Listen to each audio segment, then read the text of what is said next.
Good morning everyone, কেমন আছো তোমরা সবাই? আশা করি ভালো আছো। পূর্বার সংসার চ্যানেলে তোমাদেরকে অনেক অনেক স্বাগত।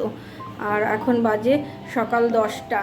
আর আমি খুব একটা মনটা আজকে ভালো নেই, কারণ আমি যাচ্ছি এখন অ্যাপোলো নার্সিংহোমে হাজব্যান্ডকে ডক্টর দেখাতে। ওর একটু শারীরিক প্রবলেম হচ্ছে, তাই এখন যাচ্ছি অ্যাপোলোতে, ওপিডিতে ডক্টর দেখাবো।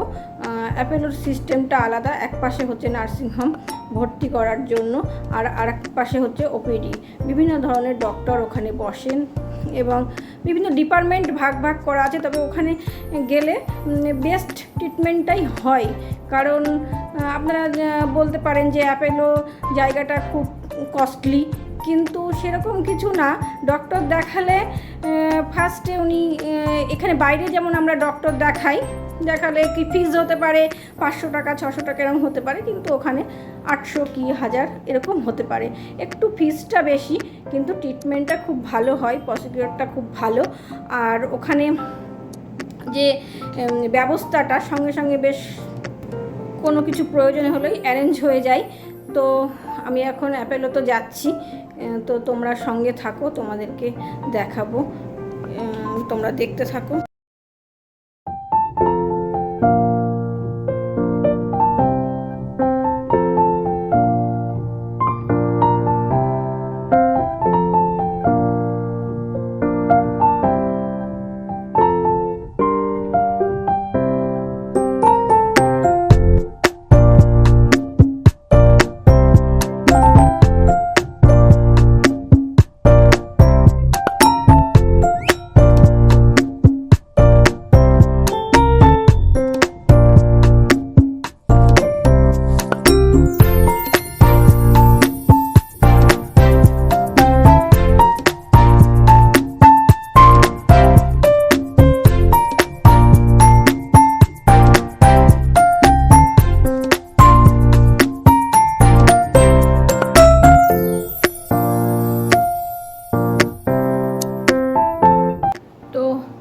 ডক্টর দেখিয়ে বাড়ি এসে গেছি।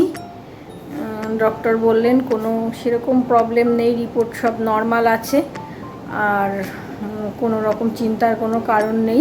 ডক্টর কোনো মেডিসিনও প্রেসক্রাইব করেননি। তো চলে এসেছি বাড়িতে, এবার খাওয়া দাওয়াটা করে নেব। একটু সকাল থেকে খুব চিন্তায় ছিলাম, এখন একটু ফ্রেশ লাগছে, তো খেয়ে দিয়ে নিই। তো তোমরা সঙ্গে থাকো। গুড ইভিনিং ফ্রেন্ডস, আজকে আমি তোমাদেরকে একটা পনিরের রেসিপি বানিয়ে দেখাবো। পনিরের রেসিপিটা হলো পনির রেজালা। তো পনির রেজালা বানাতে আমাদের লাগবে পনির, ক্যাপসিকাম, আদা বাটা, টক দই, আর লাগবে কাজু বাদাম কিশমিশ, চালমগজ, পোস্ত, রোস্টেড তিল আর কাঁচা লঙ্কা। এই মশলাগুলো আমি একসাথে মিক্সিতে পেস্ট করে নেব। ফোড়নের জন্য লাগবে দারচিনি, লবঙ্গ, এলাচ, তেজপাতা, শুকনো লঙ্কা, আর লাগবে নুন, চিনি, কাসৌরি মেথি, কাশ্মীরি লঙ্কার গুঁড়ো, আর জায়ফল জয়ত্রী গুঁড়ো, আর হচ্ছে গরম মশলার গুঁড়ো। আর ফ্লেভারের জন্য লাগবে মিঠা আতর, আর জায়ফল জয়ত্রী তো আছেই, ওটাও একটা ফ্লেভার আসে। আর লাগবে কেওড়া জল, গোলাপ জল, আর সাদা তেল আর ঘিতে আমি এই রান্নাটা করব। আমি আজকে পনিরটা ভাজবো না, জলে খানিকটা লবণ দিয়ে পনিরটাকে একটু ভাপ দিয়ে নেব। পনিরটা দিয়ে দেব, দিয়ে একটু ঢাকা দিয়ে রেখে দিয়ে 1 মিনিট মতন ঢাকা দিয়ে রেখে দেবো, দিয়ে পনিরটা তুলে রাখবো। আজকে পনিরটা ভাজবই না। কড়াইতে সাদা তেল দিয়ে দিয়েছি, এবার দেব 1 চামচ ঘি।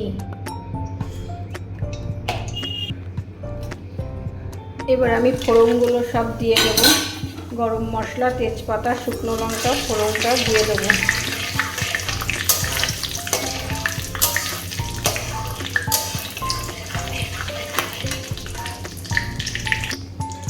এবার দিয়ে দেবো ক্যাপসিকামগুলো,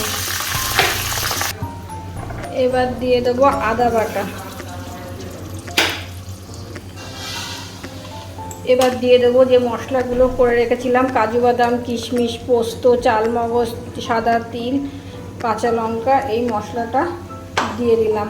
দিয়ে একটু নেড়ে, মশলাটা একটু নেড়ে কাঁচা গন্ধটা গেলে দিয়ে দেব টক দই, ফেটিয়ে রাখা টক দই দিয়ে দিলাম।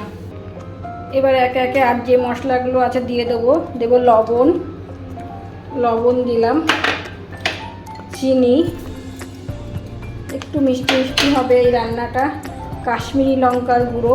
আর এই রান্নাটায় আমি হলুদ দেবো না, এটাই হলুদ লাগে না। আর জায়ফল জয়িত্রীর গুঁড়ো। সমস্ত মশলাটা আমার কষানো হয়ে গেছে। এবার দেব 1 কাপ মতন গরম জল। 1 কাপ গরম জল দিয়ে একটু ফুটে উঠলে, এবার মশলাটা ফুটে গেছে। এবার আমি ভাপিয়ে রাখা পনিরগুলো দিয়ে দিলাম। এবার আমি হাত দিয়ে ক্র্যাশ করে রাখা কাসৌরি মেথি একটু ছড়িয়ে দিলাম। এবার আমি একটু গরম মশলার গুঁড়ো দিয়ে দিলাম। এবার আমি ফ্লেভারের জন্য দেবো 2 চামচ কেওড়া জল আর 2 চামচ গোলাপ জল একসাথে দিয়ে দিলাম। আর দেব 2 ফোঁটা মিঠা আতর দিয়ে আমি একটু ঢাকা দিয়ে রেখে দেবো যাতে ফ্লেভারটা ভেতরে ভালো করে যায়। আমার পনির রেজালা রেডি। এই যে আমার পনির রেজালা রেডি। তো খেয়ে দেখুন, দেখে বলুন। এই যে মা খাচ্ছে, খেয়ে দেখুন, দেখে বলুন কেমন হয়েছে। হ্যাঁ, আমার বৌমা খুব মন দিয়ে ভালো রান্না করে, খুবই ভালো রান্না করে এবং খেতে খুব ভালো হয়েছে।